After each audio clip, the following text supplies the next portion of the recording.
Hello friends, कैसे आप सब लोग and thanks for watching my channel. Friends, इस वीडियो में हम मोस्ट चिप टेक्नोलॉजीज़ के बारे में डिस्कस करेंगे। स्पेलिंग है MOSCHIP, right. So I don't know कितने लोगों ने इस कंपनी के बारे में सुना है। तो ये छोटी सी कंपनी है, BSE में लिस्टेड है।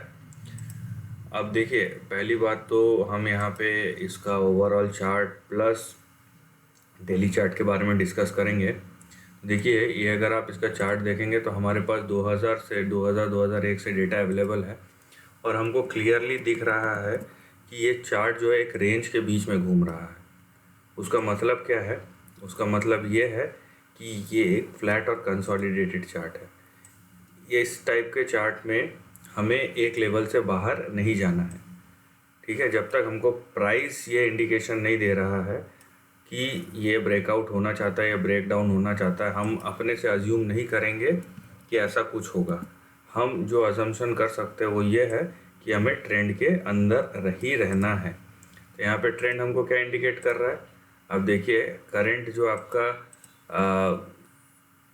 आप बोल सकते हैं टारगेट है, क्योंकि एकदम पास में ही है, फिर भी 17.8 से नीचे है। तो करंट जो आपका टारगेट है वो होगा 17 रुपये 80 पैसा। लेकिन उससे पहले आप अपने सपोर्ट समझ लीजिए, क्योंकि यहाँ से गिरा तो आपका पहला सपोर्ट आएगा 6 रुपये 75 पैसे। उसके नीचे दूसरा सपोर्ट आएगा 4 रुपये। उसके नीचे बड़ा सपोर्ट आएगा 1 रुपये 32 पैसा।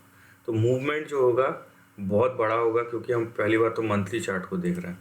और ऊपर जो आपका टारगेट होगा वो होगा 68 रुपीज़, 68 रुपये का। ऊपर 68, नीचे 1 रुपये 32 पैसा। और इन्हीं दोनों के बीच में हमें रहना है, ठीक है। जब तक या तो स्टॉक जो है खुद 69, 70 इस तरीके का ब्रेकआउट दिखा के उसके ऊपर सस्टेन करे, या तो फिर 1 रुपये 32 पैसे के नीचे चले जाए।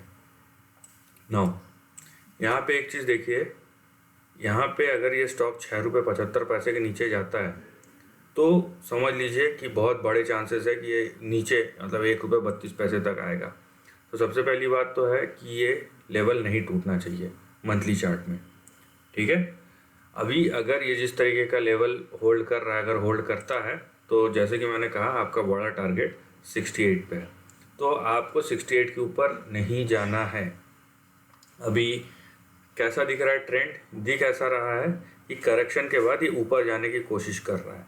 और अगर ये 17 रुपये 80 पैसे के ऊपर होल्ड करता है, सस्टेन करता है, तो ये 68, 69 या 67 जैसा भी है वहाँ तक जा सकता है। आप यहाँ पे एकदम 68 को ना पकड़ के मैं बोलूँगा कि इस रेंज को लीजिए, ठीक है। क्योंकि थोड़े बहुत वोलेटिलिटी फ्लक्चुएशंस होते हैं, तो हमको एग्जैक्टली पता नहीं है ना, एक पॉइंट को नहीं पकड़ना चाहिए।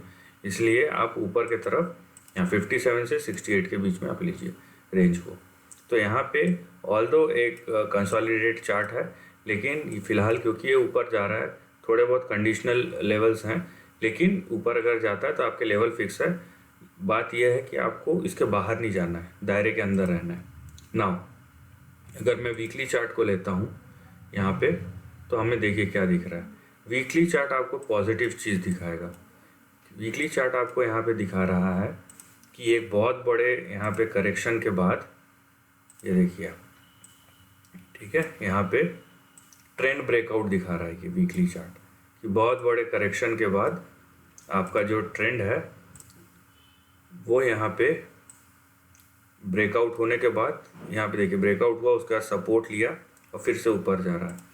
तो यहाँ पे हमें ट्रेंड जो है वो क्या इंडिकेट कर रहा है कि यहाँ पे लेवल्स के अंदर ही रहिए, राइट। ये देखिए, ठीक है, कि लेवल्स के अंदर रहिए आप। और यहाँ पे अगर ये स्टॉक में वीकली चार्ट में 17 रुपये के ऊपर सस्टेन करता है तब नए लेवल्स होंगे। अदरवाइज 17 रुपये के नीचे अगर गया तो पहला सपोर्ट आता है 12 रुपये, और 12 रुपये के बाद अगला सपोर्ट आएगा 9 रुपये पे। इन दोनों लेवल्स के नीचे नहीं जाना है, ठीक है। 9 रुपये के नीचे नहीं जाना है।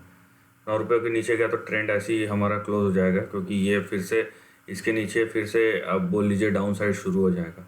तो कंडीशन ये है कि 17 रुपये 17.76 या 17.8 के ऊपर ही रहना चाहिए। अगर ऐसा होता है तो अगला जो हमारा टारगेट है वो वीकली चार्ट में कुछ इस तरीके के हो सकते हैं। यहाँ पे देखिए, मैं आपको बताता हूँ। यहाँ पे देखिए सो इस तरीके के कुछ टारगेट्स हो सकते हैं। तो 17.8 के बाद आपका पहला टारगेट 28, 28 के बाद आपका दूसरा टारगेट होगा 41, 41 के बाद आपका तीसरा टारगेट होगा 52। ये 3 लेवल्स आपको दिखते हैं वीकली चार्ट पे, लेकिन फिर से मैंने लेवल्स बताया तो कंडीशंस का ध्यान रखिए। नाउ डेली चार्ट पे हम आते हैं। मैं फिर से बोल रहा हूँ, डेली जैसे जैसे हम टाइम जो है उसका ड्यूरेशन छोटा होता जाता है, मंथली से वीकली, वीकली से डेली, वोलेटिलिटी उस तरीके से बढ़ती रहती है। अब यहाँ पे देखिए आप, यहाँ पे आपको एक चीज़ दिखेगा, ये वाला जो है ये रेजिस्टेंस है। रेजिस्टेंस कितने पे है डेली चार्ट में? 17 रुपये 88 पैसा, 17.9 समझ लीजिए, ठीक है, 17 रुपये 90 पैसा। जब तक इस लेवल के ऊपर है तब तक तो ठीक है, लेकिन इस लेवल के नीचे जैसे ही गया स्टॉक तो फिर यहाँ पे हमको डेली चार्ट में यहाँ पे देखिए, क्योंकि ये जो लेवल है ना 17.88, ये रेजिस्टेंस का लेवल है। अब देखना ये है कि सस्टेन होता है कि नहीं, क्योंकि हो सकता है ये ऊपर गया है और उसके बाद करेक्ट होके नीचे आ जाए। सो ये देखिए, अगर ये करेक्ट होता है ना तो सीधा फिर 10 रुपये पे आ जाएगा, इसीलिए 17 रुपये 90 पैसे पे होल्ड करना ही पड़ेगा।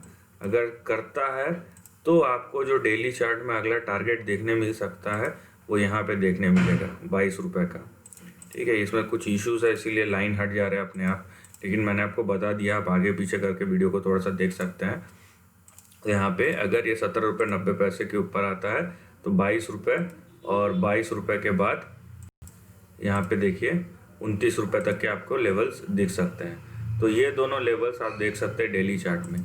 लेकिन मैं फिर से बता दूं ओवरऑल एज अ समरी कि जब आप बड़ा ट्रेंड देखते हैं तो आपको सबसे पहले कंसोलिडेशन नज़र आएगा, और उसमें जो आपके लेवल्स हैं वो मंथली चार्ट में आपको दायरे के अंदर रहना है, ठीक है। ऊपर और नीचे के लेवल्स आपके फिक्स है।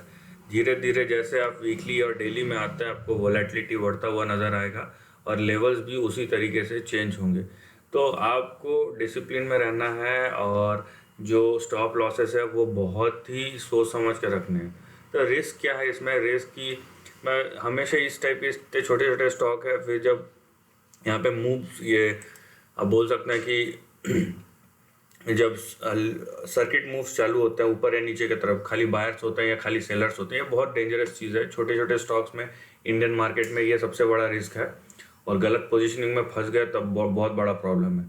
तो ये सबको समझ के उसके बाद ही आप जब इतने छोटे स्टॉक में जाते हैं तो रिस्क आप अपना बढ़ा रहे हैं, ठीक है।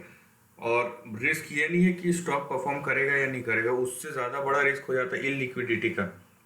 मतलब आप निकल नहीं पाते हैं, और उसके बाद निकल नहीं पाते हैं और फंस जाते हैं, और उसी में आपका पैसा चले जाता है। बना हुआ पैसा भी कभी कभी नुकसान में चले जाता है। तो ये सब चीज़ें जो आपको समझनी है, और उसके बाद ही कोई डिसीजन लेना है। So this is the end of the video. Video पसंद आए तो लाइक और शेयर कीजिए, थॉट्स कमेंट सेक्शन में भी लिख के बताइए, और ऐसे नए कंटेंट के लिए चैनल को प्लीज़ सब्सक्राइब कीजिए। Lastly, take care of your family and friends.